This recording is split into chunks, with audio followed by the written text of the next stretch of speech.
Mental ఖరాబ్ అయ్యి మంత్రిసభ మీరు ఎంపీలు అయింది జ్ఞాపకం మర్చిపోయింది ఆయన. మంత్రికి మెంటల్ ఖరాబ్ అయింది.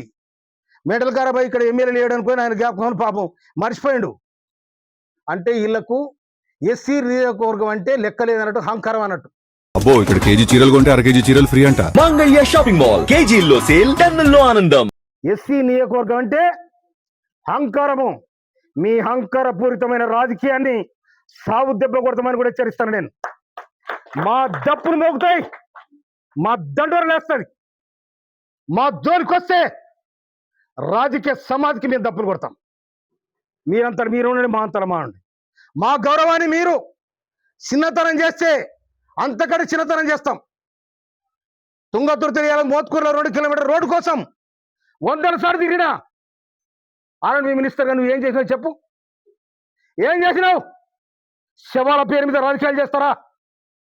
మొన్న వచ్చా నీ తమ్ముడు మాట్లాడిపోతాడు, ఇయ్యవచ్చా నువ్వు వస్తావు. ఇక్కడ ఎమ్మెల్యే సోయలేదా? ఇదేనా కాంగ్రెస్ పార్టీని మీరు రక్షించేది? ప్రధానమంత్రిని రాహుల్ గాంధీని ప్రధానమంత్రి చేస్తారంటారు. రాహుల్ గాంధీని ప్రధానమంత్రి చేసేది కడుపు కాలిన రైతాంగం, కష్టజీవులైన దళితులు, చిన్నకారు సన్నకారు రైతులు, పేదలైన అగ్రకులాలు. వీళ్ళు కాంగ్రెస్ పార్టీ రావాలని ఆలోచన చేస్తారు తప్ప మీరు ఒక వ్యక్తిని, ఒక వ్యవస్థను, ఒక వర్గాన్ని. ఇవాళ మాదిగ వర్గం అంటే మీకు ఇష్టం లేదా? మాదిగ అంటే మీకు బానిసలా? ఎందుకు మమ్మల్ని ఈ విధంగా చేస్తా ఉన్నారు? ఈ నియోజకవర్గం మీద మాట్లాడే అధికారానికి ఎవరిచ్చాడు? నాకెక్క లేకుండా నా నియోజకవర్గానికి అడుగు పెట్టద్దు అధికారానికి ఎవరిచ్చారు? ప్రోటోకాల్ లేదా నీకు? ప్రోటోకాల్ పాటించే బాధ్యత లేదా? నేను ముఖ్యమంత్రి రేవంత్ రెడ్డి గారిని మనవి చేస్తా ఉన్నా. నేను ఇదే తాగుద్దా? మీరు సమాధానం చెప్పాలి. పిసిసి అధ్యక్షుడు మహేష్ కుమార్ గౌడ్ గారికి నేను అప్పీల్ చేస్తా ఉన్నా. పార్టీ విధానం ఇదేనా? బట్టి విక్రమార్ గారిని మనవి చేస్తా ఉన్నా. నేను ఇదేనా మా ఎస్సీ నియోజకవర్గాల మాకు జరిగే అవమానం? ఇదేనా మా నియోజకవర్గమేనా? ఏం చేశారు మీరు? నేను మీనాక్షి నటరాజన్ ఈ రాష్ట్ర ఇన్ఛార్జ్ గారికి మనం చేస్తున్నా. నేను మా మీద వివక్ష జరుగుతా ఉంది, మా మీద వివక్ష జరుగుతా ఉంది. రాహుల్ గాంధీ సామాజిక న్యాయం జరగాలి, బీసీలకు న్యాయం జరగాలి. 1931 జరిగిన బీసీల కొరగాలని ఇప్పటి వరకు జరగాలని ఇవాళ 52% బీసీలకు అవకాశం ఉందని చెప్పి ముఖ్యమంత్రి రేవంత్ రెడ్డి గారు నిండు అసెంబ్లీలో ప్రకటన చేయడం జరిగింది. 30-40 ఏళ్లుగా ఏబిసిడి వర్గం కోసం కొట్లాడుతున్న మానవాధికారుల మధ్య తేడా తీసేసి ఏబిసిడి వర్గీకరణ 2025 ఆగస్టు 1వ తారీఖు నాడు నిండు అసెంబ్లీలో ప్రకటించి ఏబిసిడి వర్గీకరణ చేసిన ఘనత ముఖ్యమంత్రి రేవంత్ రెడ్డి గారు దక్కింది. కానీ ఇవాళ ఈ దేశం 68,000 మేడతో గెలిచిండు. ఈయన మంత్ర సామేల్ 52,000 మేడతో గెలిచిండు. మీకు చేసి ఆపలే, మేము మీ చెంతకు రాలే. మమ్మల్ని ఎందుకు హీనంగా మాట్లాడుతూ ఉన్నారు? మీ నియోజకవర్గాలు చూసుకోరి, మీ నియోజకవర్గం మీ సక్కదనం చూడండి. ఏమనుకుంటున్నా మీరు? మా నియోజకవర్గాల కోసం కానీ నేను 24 గంటలు జనం మధ్యలో ఉంటున్నాను. నేను 24 గంటలు జనం సమస్యలు పరిష్కరించడం. నేను అన్ని కులాలను కలుపుకోబడ్డాను, నేను అన్ని వర్గాలను కలుపుకోబడ్డాను.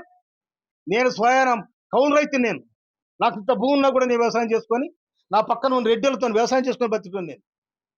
కానీ మీరు ఆడ గాంధీ భవన్ మాట్లాడుతూ రాజగోపాల్ రెడ్డి తుంగతుర్తి బాగలేదు, నగరకల్లి బాగలేదు, నీది నువ్వు కడుక్కో. మునుగోళ్ళ నీ చక్కదనం ఏందో చెప్తుంది.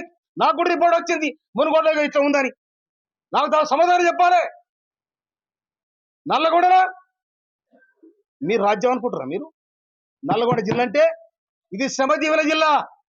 బడుగు బలహీన వర్గాలు ఉద్యమాలు చేసిన తుంగతుర్తి పోరాటాల గడ్డ. ఈ పోరాటాల గడ్డలో తెలంగాణ పోరుబిడ్డ మందుల సామె అంటాడు. ఖబర్దార్.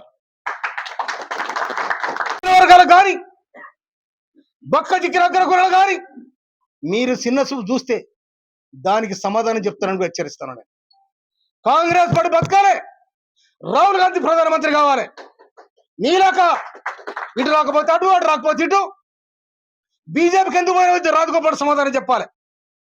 బీజేపీలో పోయి ఎందుకు పోటీ చేసిన రాజగోపాల్ చెప్పాలి. నువ్వు రాహుల్ గాంధీ ఇచ్చావు, సోనియా గాంధీ ఇచ్చావు, అన్ని మర్చిపోయి మళ్ళా కాంగ్రెస్లోకి వచ్చి పోటీ చేసినావు. కాంగ్రెస్లోకి వచ్చి పోటీ చేసి నికార్సైన కాంగ్రెస్, మా కాంగ్రెస్ అంటే వీళ్ళంతా ఎవరు?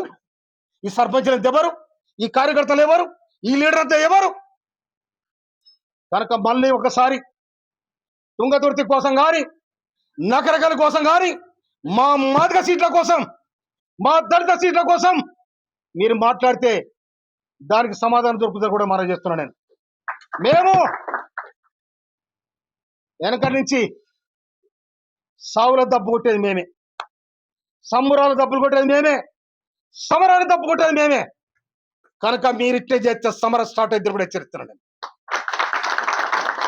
అందుకోసమనే మమ్మల్ని ఈనాటి హీనంగా వీళ్ళేందిరా ఘోషికాలనుకుంటే దానికి సమాధానం దొరుకుద్ది.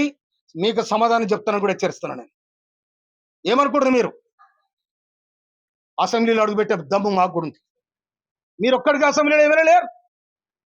మా సీటు మీద మీ పెత్తనమైంది, మా నియోజకవర్గం మీ పెత్తనమైంది. నువ్వు ఆనాడు పార్లమెంట్ సభ్యులుగా చేస్తే నువ్వు ఆనాడు పోయింది, కథమైపోయింది. ఈడ రిజర్వేషన్ అయిందిరా. భారత రాజ్యాంగం కల్పించింది. నీ దయదాక్షిణ ఏమైనా ఎవరు దయదాక్షిణం రాలే. భారత రాజ్యాంగంలో పొందుపరిచిన హక్కు ప్రకారం మాకు సీట్ వచ్చింది. 52,000 మేరతోని అన్నదమ్ములు, అక్క చెల్లెలు, యువతరం, రైతాంగం అందరు కలిసి ఒక తెలంగాణ ఉద్యమకారుడికి మనం ఓటేయాలంటే నాకు ఓటేసి బ్రహ్మాండమైన మెజార్టీ ఇచ్చాం. కానీ నా తుంగతుర్తి నియోజకవర్గాన్ని నువ్వు చిన్నగా చేసి మాట్లాడతావు. 68,000 మెజార్టీ ఇచ్చిన నగరకాలను నువ్వు చిన్న చేసి మాట్లాడతావు. అంటే మీ ఇంకో నియోజకవర్గాన్ని మాట్లాడదు. అందుకోసమనే రేవంత్ రెడ్డి గారి ప్రజాపాలనలో, రేవంత్ రెడ్డి గారు చేస్తున్న ప్రజాపాలన కోసం ఒక్కరాడు మాట్లాడరు. రేవంత్ రెడ్డి గారు చేస్తున్న సంక్షేమ పథకాల కోసం ఒక్కరాడు మాట్లాడరు. రేవంత్ రెడ్డి గారు మాట తీయరు. ఇంకొక మాట కూడా చెప్తున్నా నేను, గౌరవ ముఖ్యమంత్రి గారు మనవి చేస్తున్నా నేను, 2 మంత్రి పదవులు మిగిలి ఉన్నాయి. ఒకటి లంబడోళ్ళకి ఇవ్వాలి, ఒకటి యాదవులకి ఇవ్వాలి. ఒకటి గిరిజన మంత్రి సీతక్క ఉంది, ఆదివాసి బిడ్డ. ఇంకొకటి ఇలా ఎస్టీ నుంచి, లంబాడ జాతి నుంచి వాళ్ళు కూడా ఈయన ఎమ్మెల్యే గెలుచున్నారు. వాళ్ళ మీ ఇష్టం వచ్చినట్టుకి ఇవ్వండి, బర్జ్ చేయండి. 106 గ్రామాలలో ఇవాళ లంబాడ జాతి బ్రహ్మాండంగా కాంగ్రెస్ పార్టీకి బ్రహ్మదం పట్టిరు. అదేవిధంగా యాదవులు, ప్రతి ఊర్లో యాదవులు ఉన్నారు. అందుకే 2 మంత్రి పదవులు మిగిలి ఉన్నాయి. కనుక వాళ్ళకోటి ఇవ్వాలని చెప్పి నేను రాష్ట్ర ప్రభుత్వానికి, ముఖ్యమంత్రి గారికి, సోనియా గాంధీ గారికి, రాహుల్ గాంధీ గారికి, ఖర్గే గారికి నేను అప్పీల్ చేస్తా ఉన్నా. నేను ఇవాళ నన్ను ఈ నియోజకవర్గానికి నాకు చెప్పకుండా నా ప్రోటోకాల్ను, నా హక్కులను హరించినందుకు నేను ఖర్గేకు, రాహుల్ గాంధీ కూడా నేను కంప్లైంట్ చేస్తాను కూడా మనం చెప్తున్నాను. అందుకోసమనే నేను మీ కాళ్ళ చేతులలో కాలు పట్టుకొని నీళ్ళు పట్టుకోవచ్చాను కాదు.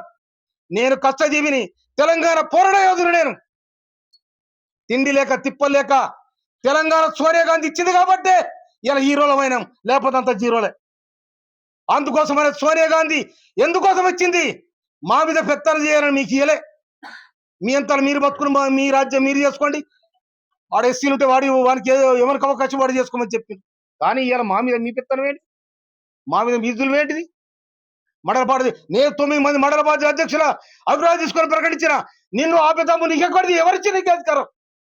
ఎవరిచ్చి నీకు? మళ్ళీ ఏలు పెడితే బరికి రావని కూడా హెచ్చరిస్తున్నాను. అందుకోసమనే ఇక్కడ వచ్చిన అన్నదమ్ములకు, అక్క చెల్లెలకు నేను హృదయపూర్వక నమస్కారాలు తెలియజేస్తాను. నేను భయపడేది ఒక్క తుంగతుర్తి ప్రజానీకానికి, అన్నదమ్ములకు, అక్క చెల్లెలకు. నేను ఎవ్వరు భయపడను. నాకు ఓట్లేసి, నాకు బ్రహ్మరథం బట్టి మా మందిర సమయంలో ఇవాళ నేను లంబడి తండలు పోతే అక్క చెల్లెలు నా కారకు బట్టి అన్నం పెట్టే సందర్భాలు. నేను బాటేటా పోతుంటే అరే సామేళన పోతుండని చెప్పి నాకు చందాలు ఇచ్చిన అక్క చెల్లెలు వాళ్ళు ఇచ్చిన పైసలు దాచిపెట్టుకోండి. కనుక ఈ విధంగా ఆచరించిన ప్రజానికానికి నేను భయపడతా, వాళ్ళకు పాదమని చెప్తాను. కానీ ఎవడ వచ్చి ఎల్లయ్య తోక ఊపితే నేను భయపడే ప్రసక్తి లేదు. ఈ తోకలు గీకలు నాకేం చేస్తలేవు. ఇవాళ ఎల్లుండి వచ్చింది, ఎల్లుండి వాళ్ళ బంధం అనేది గాలి వస్తుంది.